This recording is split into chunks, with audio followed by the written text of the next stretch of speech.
I think that we can look at the example of Jesus as I think everybody would consider him mature, and yet he says one of the defining characteristics of who is going to enter the kingdom is to be childlike.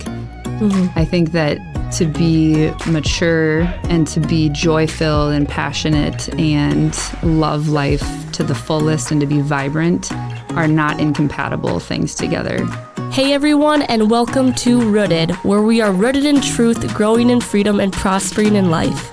We're your hosts, Josie and Symone Harms, and we are so excited to introduce a very special guest with us today, Tori Robinson, who is currently an RD at Bethel University, and she has so much wisdom to share with you all. Hi there, it's good to be here. Yeah, thanks for being on the podcast, Tori. Could you just start off with kind of describing your childhood, how you grew up, your roots? Yeah, absolutely. So I am an alumni from Bethel, and I graduated here with a Bible and Theology degree. I grew up actually right in Arden Hills, so I've been born and raised truly in Arden Hills, but I would never describe myself as a home bird. I love to travel and explore new places. My family still lives here, mom and dad.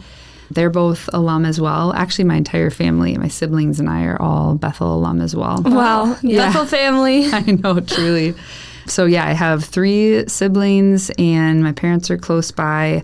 I would probably describe myself so I'm in the middle of the 4 children. So there's 2 older and 1 younger. Probably a defining characteristic of me is adaptability and peacemaking. So my siblings were pretty typical siblings, but I always wanted to be the peacemaker in all of it. So I would make myself silly and make them laugh so that they would stop fighting. Yes. Or just try to make the peace at all times. I'm married to my husband, Matthew. We've been married for 6 going on 7 years. And I met him when we were in college.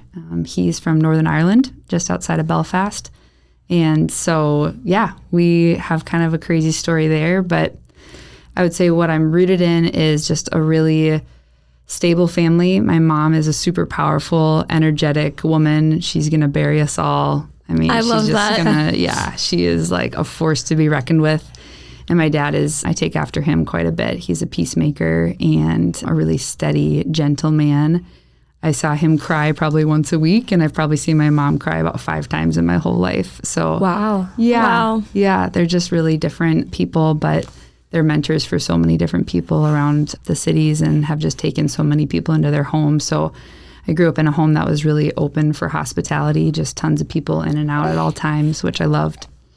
You're hearing right now my newborn. This is Lucy. She's here. Lucy's so cute. On my chest, wrapped to me. So she's 2 months old here. We're so glad that she could be with us today. Yeah, thanks for coming, Lucy Lee. Yeah, Lucy Lee is in the studio. We'll have to start asking her some questions. That's true. Yeah, see if she responds. Yeah, once she gets noisy, she won't get quiet, so we'll hope that she stays asleep. Well, I loved how you were mentioning just the ability to have peacemaking skills and deal with like lots of emotions with your family, because I've definitely seen that play out. Just context for our audience, Tori has been an RD for Bethel University, so resident director, and I was working under her as a resident assistant, so she kind of helped lead us as we were leading students here at Bethel, and I've definitely seen you play that out as you interact with students. So could you kind of tell our audience a little bit about how you navigate that? Because it's pretty obvious that you are a peacemaker and that you really do hold emotions well. And how do you deal with that every day? Yeah, thanks. Well, one of the reasons that I wanted to become a resident director is from my own experience being in college. It is just a really unique time to figure out who you are apart from whatever home you're coming from, and what is important to you, what you're kind of made of. And I think college students are facing different tests and challenges all the time, like actual academic tests, and then social of who are my people, who am I attracted to, what kind of personalities am I drawn towards, what am I not interested in, and what do I want to be about. So I just remember feeling like in college that there was kind of a storm around me, and that time was just really tumultuous of trying to answer all those questions. And I had a couple people who were just a few steps down the road of life kind of stop and take the time to listen to me And it felt so stabilizing to have a few adults, it felt like, kind of just come around and listen to my story and what I was thinking about.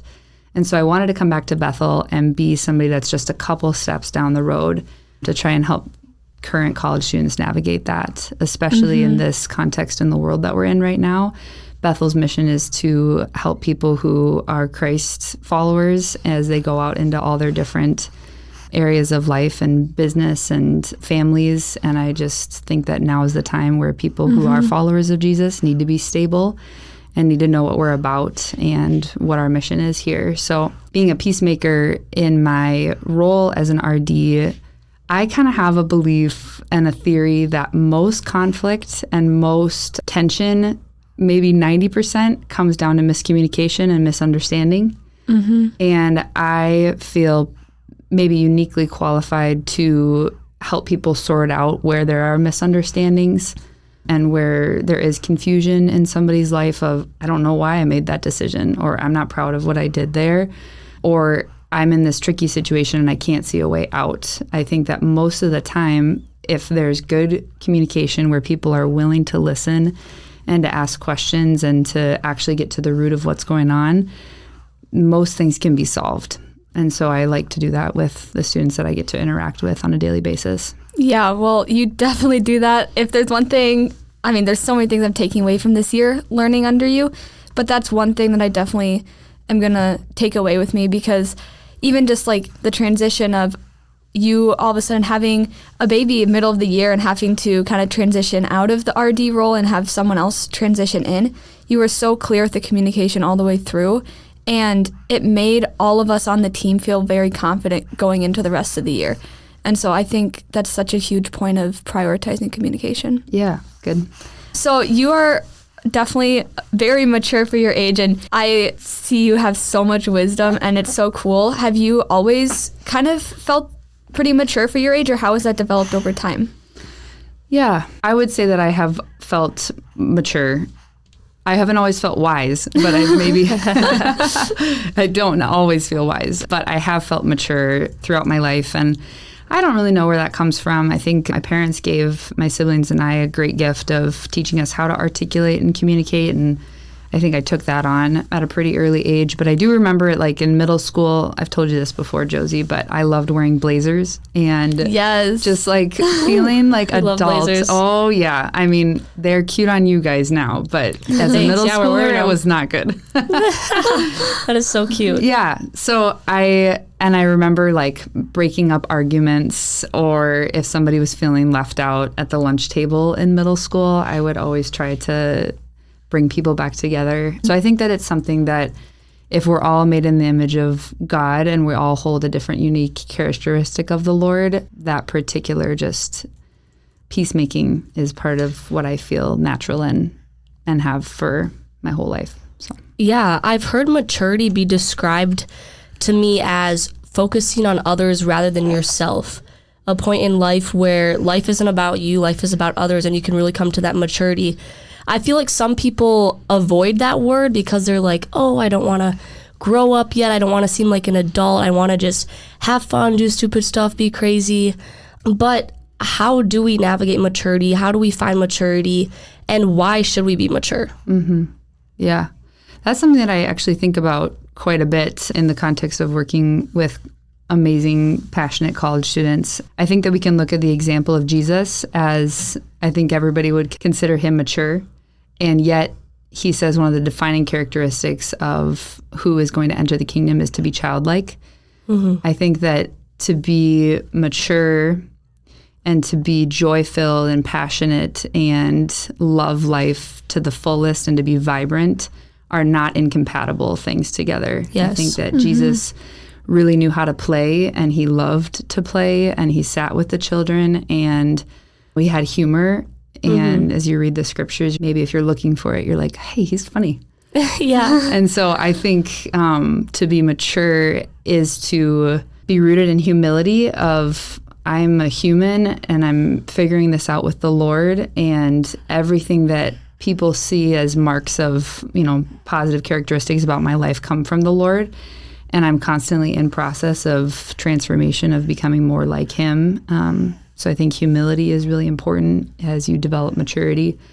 And I think just to have a sober understanding of how the world is, we're living in the resurrection time. Jesus has come back to life, and we're living in the time of the Spirit, and yet our world is not heaven yet. Yeah. And so just to have a sober understanding of there are some really hard realities of this life, and yet we do have Jesus, and we do have the Holy Spirit living in us at all times, which makes it possible to live a vibrant, joyful, childlike life in the face of also the sobering realities of what this world is like. Yeah, I think that's great. I think that's a perfect example. Thanks. Yeah. So kind of flashing forward in your life to when you met your husband, you mentioned that he's from Ireland, and your story, I think, is just so amazing and just a testament to God working in and through you. So could you share that story with our audience a little bit? Yeah, absolutely. Going back to just when I was a kid, I was kind of a hopeless romantic. I would tell my family to leave me on the side of the road when we were in the countryside. And actually? Yeah. Leave me on the side of the road because I know that a cowboy is going to come and rescue me. Oh my goodness. You guys. Tori in her mind when I was little. We love this. Yes. We can relate, honestly. Yeah. Absolutely. Just the stories of romance and to be pursued in the heart of a little girl is, I think a lot of young women can attest to that. Yeah, who doesn't want a Hallmark story? Absolutely. Right? Yes. So who isn't thinking of their wedding in elementary? Absolutely. Yeah. And yes. So I was definitely that girl. And for some reason, when I was really young, I don't know what the age was, but my parents told me that I said I wanted to marry somebody from Ireland. Which is kind of crazy. Yeah, just that's what I said when I was a little girl. That's actually so crazy. So once they started knowing that I was talking to Matthew, they were like, just so you know, you said this. That's crazy. It is wild. Yeah, the Lord is so funny. And the Lord's involvement in our story of coming together cannot be understated. There's so much that he laid the groundwork in our individual hearts, where I knew that I wanted to live overseas, and Matthew, for some reason, knew that he wanted to spend an extended amount of time in the States. And so and for our parents to know that both of us had kind of a missional international mindset when we were really young was a kindness of the Lord to prepare them for they're going to marry somebody that's not from here or live not in America. That's so cool. Yeah. So he cares about the details. He really cares about the details. And it shows just how God goes before you, before any of this has happened. Yeah, absolutely.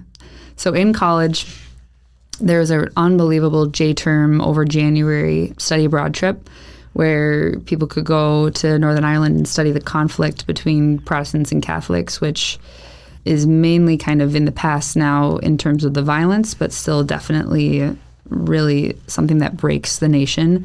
And there's a lot of people working towards peace and reconciliation there. So I went on that trip and studied that conflict during January. The previous June, I had met Matthew, my husband, when he visited a mutual friend in Minnesota. So that mutual friend had been in Northern Ireland, met Matthew, and then they became close. And Matthew wanted to visit his new friend in Minnesota. So we had met really briefly at a graduation party in June, and then fast forward to January, we hadn't spoken since we'd met each other just in passing. And did you like him at this point at all? Or did he like you at all? No. We were both interested in other people. Okay. Yeah. And actually, when we met, I had a really bad concussion. And so there's a picture of us when we first met each other, just in our first conversation. And I look like I'm a million miles away. I am not listening because I was just kind of out of my mind with my concussion. And he remembers thinking, this American girl is not listening to me at all. I'm not interested in talking to her. So it was not love at first sight at all. We just kind of dismissed each other. But that January then, at the end of the trip, there were 3 days of free travel at the end of the trip, and I was out of money. I couldn't pay for myself to do anything for 3 days, and other people were buying tickets to Scotland and England and going back down to the south of Ireland, and I was like, what am I going to do for 3 days? And so I messaged Matthew on Facebook, just shot in the dark, and he was in school at the same time in university in Belfast, and they were on a big winter break. And so he was staying with his parents at the time. And I asked him, like, hey, we met a couple months ago. I'm here. Could we reconnect? And could I potentially stay with you for free? And Matthew, who he is, responded right away and said, of course, you can come stay with me. I'd love to see you again. So I went and stayed with him and his family for a few days. And at that point, we just became actually good friends. Mm-hmm. And then Snapchat kept us alive after that. Yes, every day we would Snap and just like, I don't even know what the language is anymore, but we would just connect over Snapchat. Yeah. And the following summer then he came back out for 3 months to Minnesota and stayed again with that mutual friend who lives really close to my parents' house. And so we kind of saw each other that whole summer, and we went to Duluth and did like a day trip and just kind of got to know each other more. But still at the end of that in August, my feelings hadn't changed towards him yet and just saw him as a really good friend.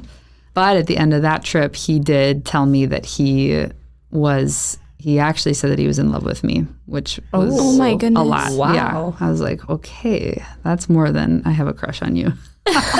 Yeah. Yeah. And Matthew is a very confident, quiet, steady, mature person. So he just locked eyes with me and said, I really have feelings for you and I'm falling in love with you. So how do you respond to that? Because, you see him as a friend, so you don't want to lose that friendship. Right. So poor guy, I had this tension in me because I could see I loved him in his heart and who he is, and just loved his friendship with me and his steadiness. And I could see us being old together, but I could not see us actually being together at that moment. Okay. So lots of just different conversations. That was going into my junior year of college. I was going to be an RA for freshmen that year. And so August is just a really busy time. So we kind of just had to leave it at, I don't have feelings for you.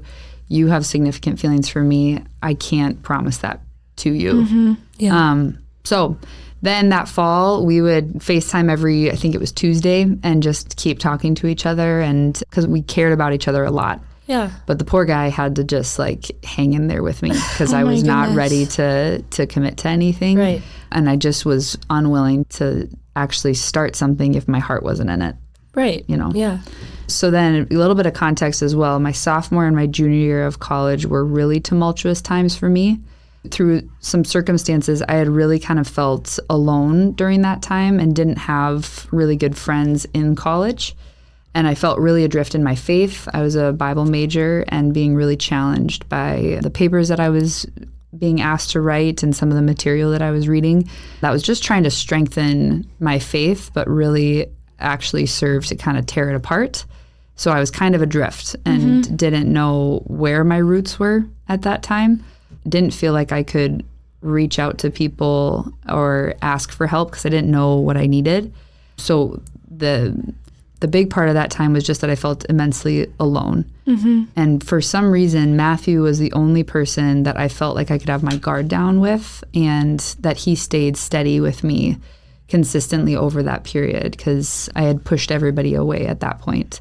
And so he was just this steady person for me. My freshman floor were kind of tough cookies, and I felt really challenged by being a mentor for them. So January came around and I just needed a break. I needed a couple weeks to just figure out what was going on in my life and feel like I could actually come back and be in a ministry position for the spring. So I asked Matthew if I could come and hang out with him for a couple weeks in Ireland, and he of course said yes. So went back to Ireland then that year. Were you at all nervous at that point that he would interpret it as... Yes. Yeah. Yeah. I laid on the floor in my bedroom at my parents' house the night before I got on the plane and cried to my mom. It's like, I can't hurt him. I don't have feelings for him, and I don't know why, and I wish I did. And I just don't want to lead him on. And she just, in her powerful way, said, get your butt up and we're going to get on the plane. I love how you just said, I wish I did. I wish I did. Don't. I know. Yeah. I mean, yeah, you have to be honest with yourself. Right. I think that's great. I don't know why I don't have these feelings. But you don't. But I don't. And I can't start a relationship without them. Don't force it. Yeah. Right. My mom has always said that you need your head and your heart to align. Mm-hmm. Because there's a lot of times where there's people who, you might have that connection, but your mind is like, this doesn't work. This doesn't work out. Mm-hmm. Or maybe in your mind, they seem like the perfect person, but check your all heart, the boxes. they check all the boxes, but in your heart, you don't care for them in that way. And that when it's the right guy, your head and your heart will align. They will. Yeah, it's so true. Yes, that's wise. So go to Ireland for those 3 weeks, and it was like a really nice time. We enjoy hanging out together and spent time with some other friends that we have there, roommates of his and their girlfriends, and then we booked a trip randomly to Switzerland for like 4 days just to go on like a little road trip. He and I were both separately in like a road trip phase. So every chance we got, we were just taking road trips with friends or like booking cheap flights to some random place just to explore. So we booked a little trip to go to Switzerland for a few days, and the poor guy, like it's January in Switzerland, like it's as beautiful as it gets. And there was one dinner at the end of that little trip that he was like super crabby, and Matthew never gets crabby. Never. Really? Yeah. So he was being just like really crabby, and I was like, what is going on? Why are you being so rude and like kind of unkind? Yeah. And he's like, I'm praying. I'm like, okay, you're praying. And so it kind of left it. But yeah, I could tell that he was not at peace within himself.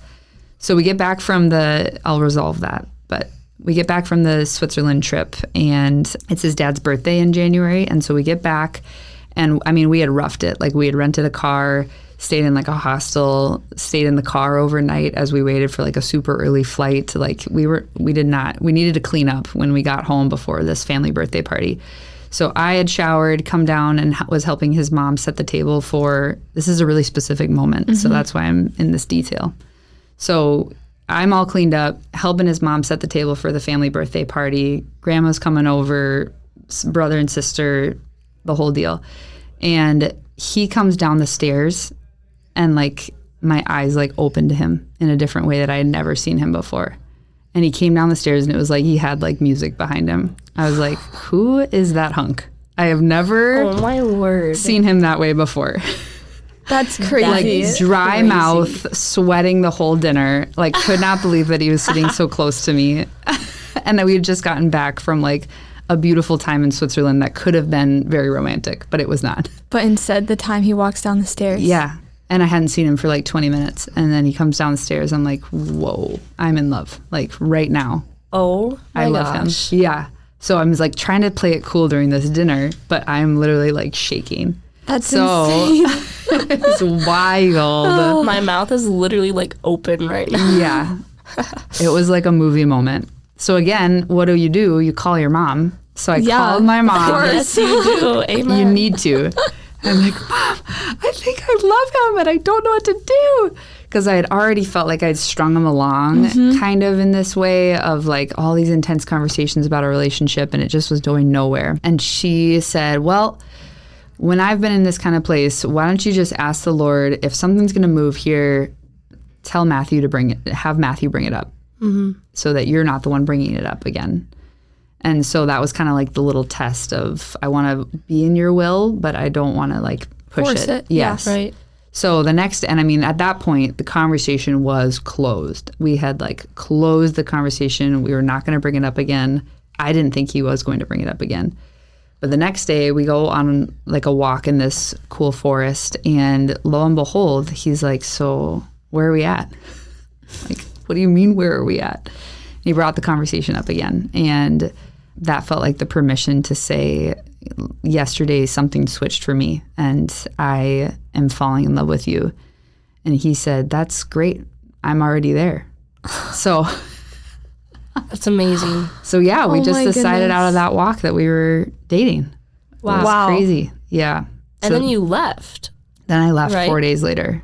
Yeah. Oh my God. So then what? I mean, you just have to communicate long distance? Mm-hmm. Yeah, did the long distance thing. So we got 4 days together while we were actually dating, and then came back to Minnesota. He told me, the Switzerland thing. He was so bummed because he was closing the conversation in his mind with the Lord. He was actively like giving it up. Yeah. and saying like, this is not going to happen and I don't know why, but I need to give it to you. And that was his internal process during that whole little time. So he had gotten to the point of surrender. I'd gotten to the point of, I don't know, just this kind of vulnerable, like, I can't hold this. I don't know why it's not happening. And then literally the Lord. So it wasn't us. As soon as it the was surrender like, happens, as soon as the surrender happens. And like true surrender, not just like, okay, God, I say I surrender. you take it. Yeah. Like on your face, praying, tears. It feels like a death. like something in is my literally heart. being Yes. given up. Yeah. Yeah, and you'll know the difference if you're just saying it because we've all just said it, God, you take this, or if you mean it in your heart. And so then, we do the long distance thing. But honestly, after we said that we were going to be dating, we knew that we would marry each other and that was going to be the relationship. And that like stayed steady the whole rest of the time. So he came out in April, visited for a little bit, and then I went back out in June of that same year, and we met in Geneva and then went down to a small town in France, and he proposed in France. Wow. Yeah. What? So you did get your Hallmark movie. I got the Hallmark movie. Oh my gosh. Yeah. I love that. Wow. So do you feel like God purposely opened your eyes that moment specifically? I do. Yeah, I really do. I was just trying that whole time to be kind to Matthew, be true and honest in my heart, and walk with the Lord in all of it. So not my will, but your will be done. And I think that some of it depended on Matthew's timing as well. So, what was the specific timing of him walking down the stairs that night and not in Switzerland? Maybe it was he needed to get to the point of surrender. That's incredible. Yeah, I do think that the Lord was a part of all of it. Yeah, I think a lot of times we don't know the why. Why were my eyes not open? Why are they now? But I think just understanding that God does have it planned out and timing matters and God knows the exact time for things and sometimes we don't, but we know that we can just trust God through that. That's right. Yeah, easier said than done, but certainly. For sure, yeah. Yeah. Wow. Well, thanks so much for sharing that story. And I know that another way that you've really shown your trust in Jesus and just commitment to him is through your journey of motherhood. And I just love how you love your kids so well and just show an example of what it means to be a mother. Could you kind of share with our audience just a little bit about your passion behind that? Because I think it's so inspiring. Yeah, thanks. So I have 2 kids. Asher is 2.5 and Lucy is 2 months.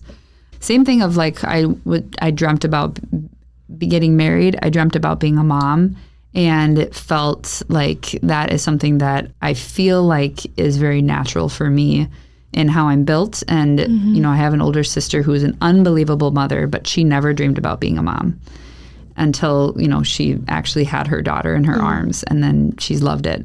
But some people are built differently. But I was built in the way of like, I want to be a mom.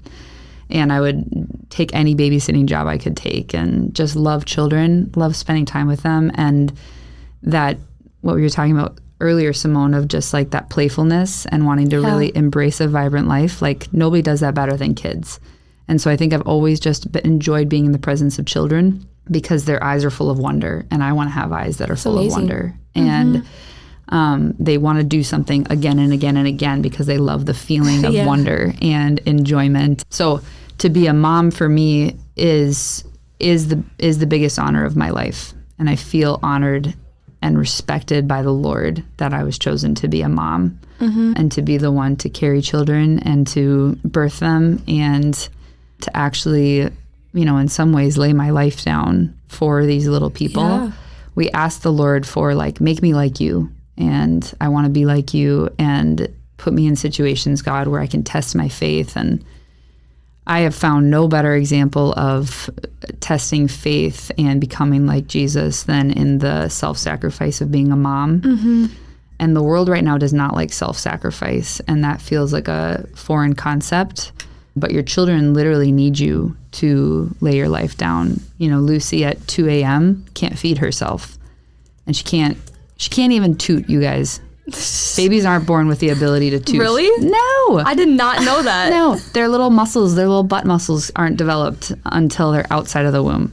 And so you have to help your babies toot. That's insane. Yeah. What? Yeah. And so I believe that my experience of being a mother is teaching me what it is, how the Lord loves me and how he cares for me.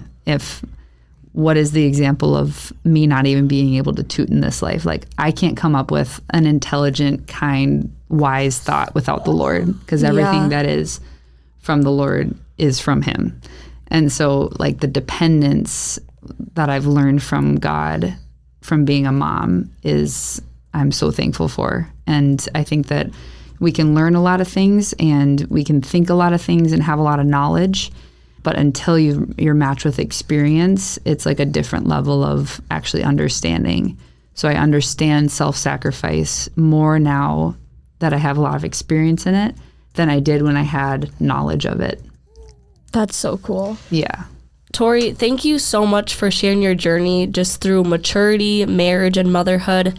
We just want to leave you with the final question of the podcast, which is, what is one truth that you encourage our audience to be rooted in? Yeah, I think the truth that McDonald's French fries are the best food in the world, okay? That is the truth. They will be in heaven. Oh my goodness. Oh my gosh. And that the Lord is trustworthy with your story and your desires, and he knows them, and he saw you and put them in you when you were a little girl or a little boy, and he knows your desires and has a plan for them and will honor them because he put them there. That's so good. Wow. That's it. Thank you so much, right Tori. to me. Yeah. Hey, thank you so much just for your wisdom. We really appreciate you coming on this podcast. Thank you so thanks, much. Tori. Thanks You're for the having best. me.